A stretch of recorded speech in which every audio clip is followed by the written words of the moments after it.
When I saw her standing on that stage, under those blinding lights, speaking about my idea as if it had been hers all along, I felt something inside me go quiet. Not anger, not even shock, just a deep, aching silence that comes when your heart realizes it's been foolish. The applause thundered around her. Her voice, confident and rehearsed, echoed through the conference hall. The title slide behind her read, Creative Leadership for Modern Teams by Maya Roberts. And I stood there, hidden in the back row, clapping with everyone else, pretending that I hadn't written those very words 6 months ago in a notebook she once borrowed. Back then my life was simple. I was just a mid-level training coordinator at a growing design firm. The kind of person everyone turned to when they needed something written, organized, or fixed at the last minute. My desk was by the big window that overlooked the parking lot, where the same 3 cars sat every day. I liked it that way, routine, steady, predictable. I wasn't ambitious in the loud way people often are. I didn't crave promotions or fancy titles. I just wanted to build something meaningful, something that could make people feel creative again. That's what the creative core was supposed to be. It started as an idea during one of those long winter evenings when the office lights dimmed early, and only the hum of the air conditioner kept me company. Our team had been struggling, burnt out, uninspired, constantly rushing. I wanted to create a short internal course to help us reconnect with the joy of making things. Not just for performance metrics, but for soul. I spent weeks researching, writing modules, sketching activities, and even designing a soft pastel logo. It was supposed to be an internal workshop, a small thing to lift spirits. But in my heart, I knew it could be more, something other companies might use someday. And that's when Maya entered the picture. Maya joined our department around that time. Younger than me, sharp, with a kind of confidence that filled a room before she even spoke. She had that perfect mix of charm and competence, the kind that made managers adore her. At first, I liked her. She was funny, easy to talk to, and asked the kind of questions that made you feel like your opinions mattered. We'd share coffee breaks, sometimes lunch. She'd tell me stories about her old jobs, and I'd share bits of my ideas, just as friends do. One afternoon, I mentioned the creative core. I remember exactly how it happened. We were sitting in the small break room, the one with the flickering fluorescent light, and I had my notebook open, flipping through pages of sketches and notes. She leaned forward, elbows on the table, her eyes wide. "This is brilliant, Anna," she said, tracing her finger over the page. "Why aren't you showing this to management?" I laughed it off. "It's not ready. I still need to test it. And honestly, I don't want people thinking I'm chasing attention." Maya smiled, that kind of slow, knowing smile. "You're too modest. But hey, your secret's safe with me." She said it lightly, almost jokingly, and I believed her. Over the next few weeks, she became my sounding board. She'd stop by my desk and ask, "How's the course going? Or did you figure out that second module?" Sometimes she'd suggest things, a different tagline, a new exercise. I took notes, grateful for her perspective. When I was finally ready to present it, I drafted a short internal proposal. It was humble, nothing fancy, just a pilot idea for our department. I asked Maya to review it before I sent it to our manager. She took the folder, smiled and said, "Of course. I'll give you my honest feedback." She never gave it back. Weeks passed. Then months. Work got busier. The new quarter started, and everyone was focused on new clients. I let the project rest. Life has a way of moving on, especially when you're used to being in the background. Until one Monday morning, the kind where you walk in with coffee in one hand and a half-hearted smile. Our manager called an emergency meeting. "Big news," he said, beaming. "Corporate just approved a new internal development initiative, the Creative Leadership Program. And guess what? It was developed by one of our very own." The room buzzed. I remember my heart racing, my fingers tightening around my pen. Then he said it. Maya Roberts. The applause that followed drowned out everything else. I sat frozen, my smile glued in place. It wasn't possible, or maybe I didn't want it to be. But as she stood up to say a few words, I recognized every phrase, every structure, every metaphor she used. They were mine. I heard myself breathing too loudly. The pen rolled from my hand and hit the floor. Maya's eyes met mine briefly, and in that split second, she looked away. That was the first moment I truly understood what betrayal felt like. Not from a stranger, but from someone you once trusted with your truth. That night, I couldn't sleep. I sat at my kitchen table with the lights off, my notebook open in front of me. I flipped through the pages she'd once admired, each idea, each word. Proof of what I'd built. Proof of what she'd stolen. But proof meant little in a world where charm and confidence outweighed quiet sincerity. Still, I needed to know, how far had she gone? The next day, I searched the company intranet. There it was, a polished presentation deck uploaded under her name, complete with slides, exercises, and even the pastel logo I'd designed. She changed the title slightly, made it sound corporate and sleek, but it was unmistakably the creative core. My hands trembled as I scrolled. There, at the bottom, was a note. Concept and content developed by Maya Roberts. That was the moment the silence inside me broke, replaced by a slow, simmering hurt I didn't know how to contain. I wanted to confront her, to scream. But instead, I closed the browser and sat still, letting the realization sink in. The person I had trusted with my biggest idea had turned it into her stepping stone. And she was being rewarded for it. That evening, she sent me a message. "Hey Anna, smiley face. Crazy day, right? I hope you're not mad." I was inspired by what we talked about, and I thought, why not just run with it? You said you didn't want the spotlight. But I made sure your spirit was in it. XX. Spirit. She had taken my work, my effort, my dream, and left me with the spirit of it. I didn't reply, because I didn't know what to say to someone who could steal your idea and still think they'd done you a favor. For days, I kept pretending everything was fine. I smiled at meetings. I laughed at jokes. I even congratulated Maya when she walked by with that glowing, self-assured air. But inside I was shrinking smaller and smaller. Every time someone praised her for something I had built. What hurt the most wasn't just the theft itself. It was how easily she wore my work like it had always belonged to her. She didn't even flinch. Didn't even blush when people said things like, "You're so innovative, Maya," or "I can't believe how you came up with this." She would just tilt her head modestly and say, "Oh, I've always believed creativity starts with the human heart." A line I had written, word for word. I tried to focus on my own tasks, scheduling reports, training modules that had nothing to do with the creative core. But every corner of the office seemed to whisper about her. She was suddenly in meetings with directors, her name mentioned in company-wide emails. One morning, I found out she'd been chosen to lead a regional training event, the same project she'd pitched using my course. I sat at my desk, rereading the email, my stomach twisting. And that's when the first real doubt crept in. Not about her, but about me. Maybe I had been naive. Maybe this was how the world worked.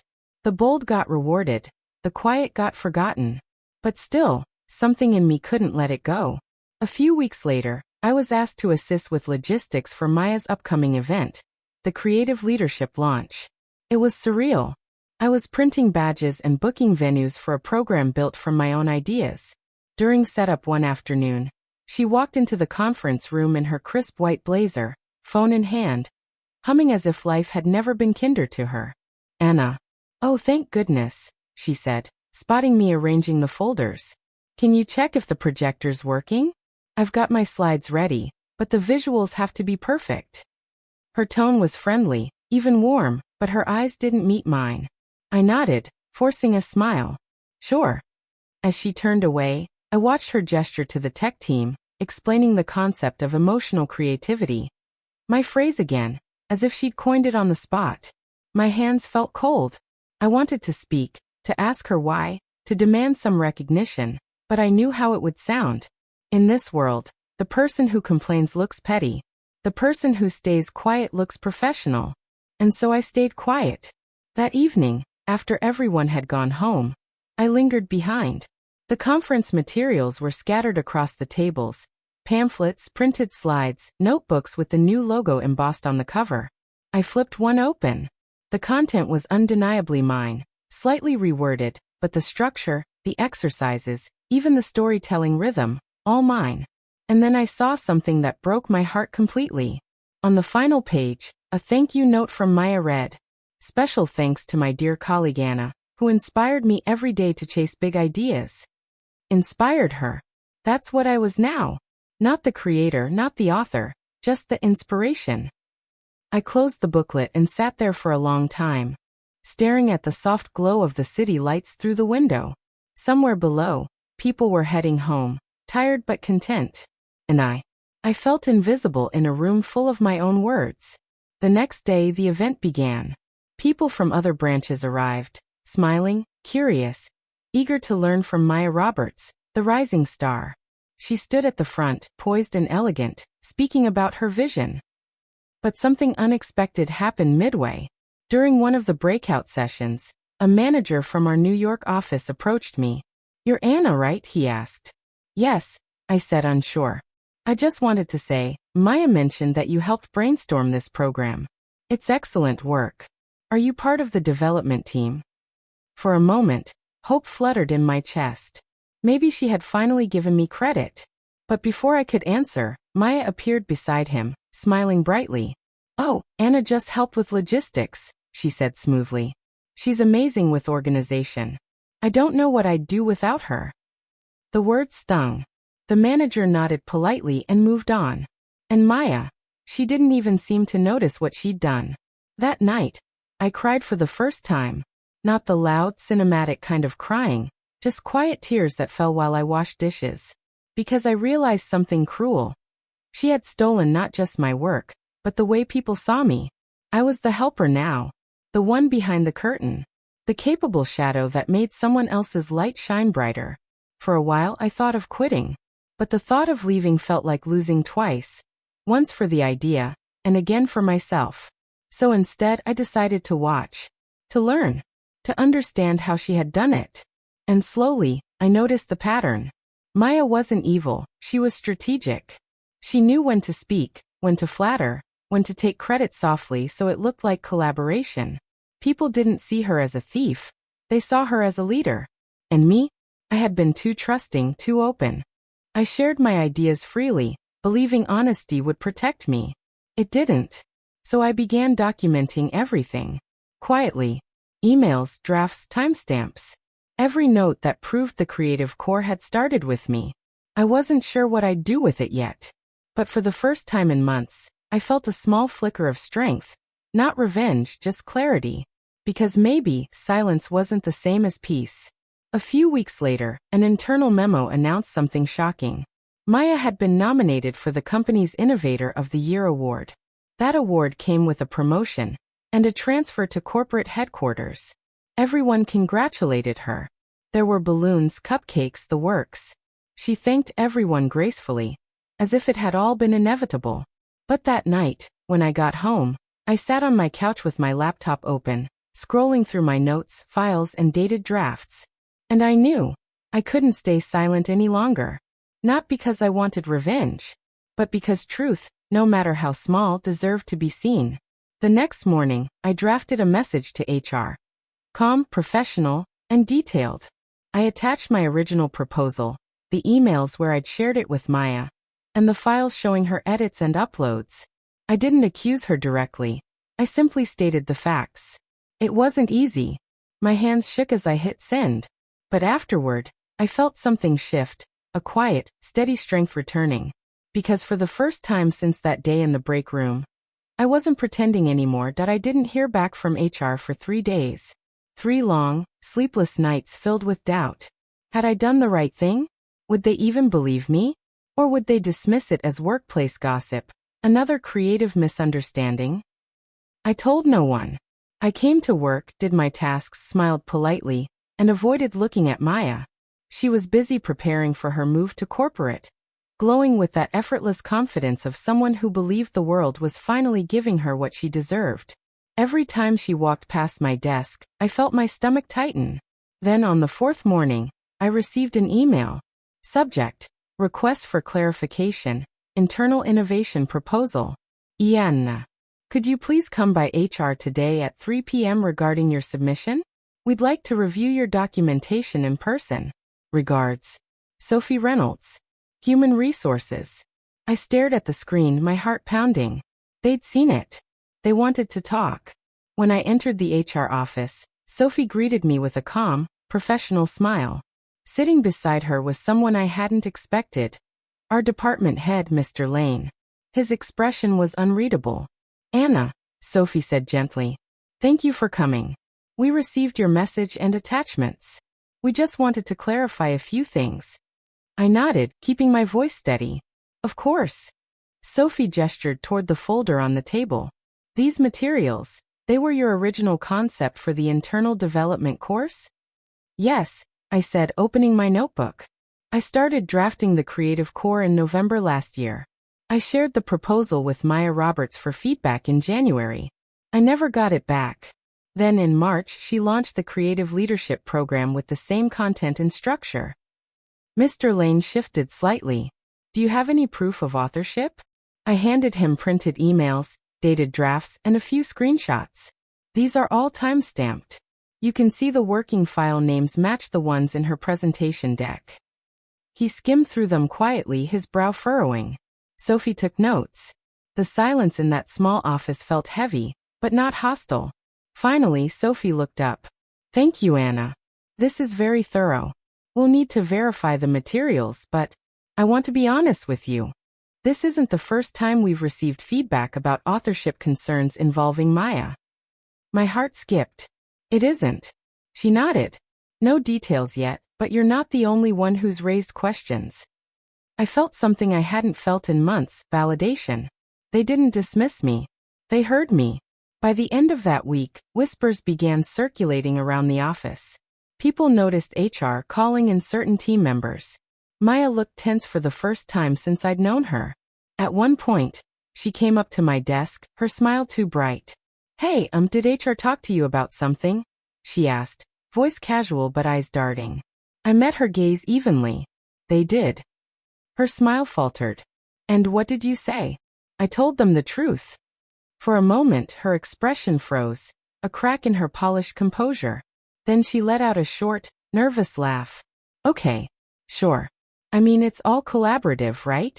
We both talked about it. No, I said softly.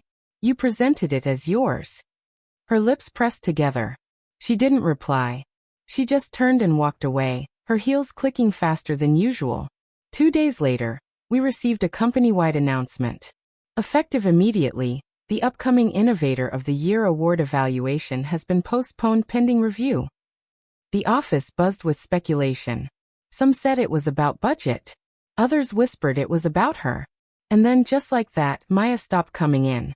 Her desk, once full of motivational quotes and color-coded folders, sat empty. HR confirmed she'd taken a leave of absence. No one said it out loud, but everyone knew. It would be a lie to say I felt triumphant. I didn't.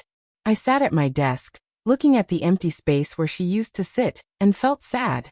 Not for her choices, but for the friendship I thought we'd had. For all the times I'd believed we were building something together. The truth didn't erase the betrayal. It only made it real. A week later, Sophie called me back into HR. We've concluded the review, she said. Based on the evidence, we've confirmed that the course originated from your materials. Corporate has decided to credit you as the official creator of the creative core and reinstate it under your authorship. We'll also be recommending you for a development lead position. Ist her, stund. I don't know what to say. You don't have to say anything, she smiled. Just keep doing what you're doing, quietly, honestly. It's rare, but it matters. I nodded, my throat tight. That evening, I walked home under a soft drizzle. The city smelled of wet asphalt and distant coffee shops. For the first time in months, I didn't feel invisible. The following Monday, my manager announced my new title, Learning and Development Lead. There was polite applause, a few congratulations, and then, a small box of cupcakes on my desk with a note. Proud of you, Sophie. I smiled, but I also felt something heavier. A quiet ache for what had been lost. Because even though I had won, it didn't feel like victory. It felt like surviving something I never should have had to face in the first place. A month passed before I heard from Maya again. She emailed me late one night. Anna, I guess you know everything by now. HR called it plagiarism. I called it teamwork. I'm not asking you to forgive me, just to understand. I was desperate to prove myself. You have a quiet kind of talent. People love you for it. I didn't think anyone would ever notice me if I didn't do something big. I'm sorry. I read her words 3 times. And strangely, I believed her. Not the excuses, but the fear underneath them. The fear of being overlooked, unseen, replaceable. It was the same fear that had once lived in me too. I didn't reply. Some apologies are best left hanging between 2 people who both lost something. The Creative Core eventually became a company-wide program. I led workshops in different cities, trained teams, and helped others rediscover their spark. Every time I stood in front of a new group, I remembered that day in the break room. The moment I shared my idea with someone I trusted. And I wondered, if I had kept it to myself, would I have ever grown strong enough to protect it? Maybe not. Sometimes, pain is the price of becoming who you're meant to be. A few months later, I heard Maya had joined another firm. Someone said she was doing fine, quieter, humbler, working behind the scenes again. And honestly, I hoped she was okay. Because forgiveness, I realized, doesn't mean forgetting what someone did. It just means freeing yourself from carrying it every day. When I look back now, I see that the real lesson wasn't about stolen ideas or promotions. It was about voice. How easy it is to let someone else speak louder than you. And how powerful it feels when you finally decide to speak for yourself. A year later, my life looked nothing like before. I'd moved to a new office, a smaller space in a sunlit corner overlooking the city. My team was small but full of heart. We laughed often, worked hard, and built programs that made people proud to be creative again. The Creative Core had grown beyond what I ever imagined. It became a signature company workshop, featured in internal newsletters and even adopted by partner firms. And every time someone asked me where the idea came from, I'd smile and say, from a time when I almost gave up on myself. Because that's the truth, I nearly did. But losing my idea, fighting for it, and reclaiming it had taught me something I never could have learned any other way. That quiet people aren't weak. They're just waiting for the right moment to be heard. One morning, I received an envelope on my desk. No return name, just my first name written in a familiar handwriting. Inside was a single folded note. Anna. I saw the Creative Core featured in the quarterly bulletin. You did what I couldn't. You made it mean something real. I'm in a different place now, teaching small art classes. I finally understand what it means to create for the right reasons. Thank you for holding me accountable. And for showing me what integrity looks like. Maya. I read the letter slowly twice. For a long time, I just sat there, looking out the window, letting the morning light spill across my desk. There was no bitterness left. No triumph, no resentment. Just peace. Because in her own way, she had learned too. And that mattered more to me than revenge ever could. Later that day, during one of my sessions, a new intern raised her hand. She was bright-eyed, nervous, and full of questions. The kind of curiosity that reminded me of who I used to be. Can I ask something? She said. How do you trust people with your ideas? I mean, aren't you scared they'll take them? The question caught me off guard. The room fell silent, all eyes turning to me. I smiled, thinking of that day in the break room years ago. The flickering light, the open notebook, the easy laughter. Yes, I said softly. You will get hurt sometimes. People might take what you share and make it theirs. It will sting. It will make you want to keep everything locked inside. But if you do that, you'll never see your ideas grow, not in others, not even in yourself. She nodded slowly, thoughtful. I continued, so share. But protect yourself too. Keep your records, your proofs, your name on your work. And when someone crosses the line, speak up, calmly, firmly. Not to destroy them, but to protect the truth. There was a quiet pause. Then she smiled. Thank you, she said. And I meant it when I replied, you're welcome. After the session, I lingered in the empty room, gathering papers, switching off the lights. The whiteboard still had the words "Creativity starts with courage," written in my handwriting. A phrase I'd added the first time I taught the core again after everything. As I erased the board, I realized how much that sentence had come to define me. Courage wasn't loud. It didn't always look like speeches or promotions or standing under bright lights. Sometimes courage was sitting quietly in a dark room, deciding not to give up on what was rightfully yours. It was pressing send on an email you were terrified to write. It was standing firm when others doubted you. It was forgiving someone who never deserved it, because you refused to let their actions define your heart. That night, I walked home the long way, past the old coffee shop Maya and I used to visit, past the park where I'd once sat crying over her betrayal. The city was glowing with that gentle, golden light that makes everything look softer, almost kind. And I realized something simple. Something I wished I'd known sooner. You can lose your idea, your credit, even your peace for a while. But if you don't lose yourself, you can rebuild anything. Months later, our company published a feature story on internal innovation. They asked me for a quote about creativity and resilience. I wrote, "True creativity isn't about having the loudest voice in the room. It's about staying honest with yourself, even when no one else is watching." They printed it alongside my photo, smiling beside a mural of soft colors, the same pastel tones I'd once used for the Creative Core logo. It felt poetic, like everything had finally come full circle. I still think about Maya sometimes. Not with anger, but with a kind of distant understanding. She taught me something important. Not through kindness, but through her mistake. She showed me the cost of silence, and the value of integrity. And maybe that's what betrayal really does. It shows you who you are when everything you built is taken from you. Now every time I start a new project, I write one small line at the top of the first page of my notebook. This began with trust, and it will end with truth. It's a quiet promise I make to myself, a reminder that my voice matters. Not because it's perfect or powerful, but because it's mine. And if someone ever tries to take it again, I'll know how to stand my ground, gently, firmly, and with grace. So if you're listening to this, wondering what to do when someone takes what's yours, don't let them steal your spirit too. You can reclaim your work.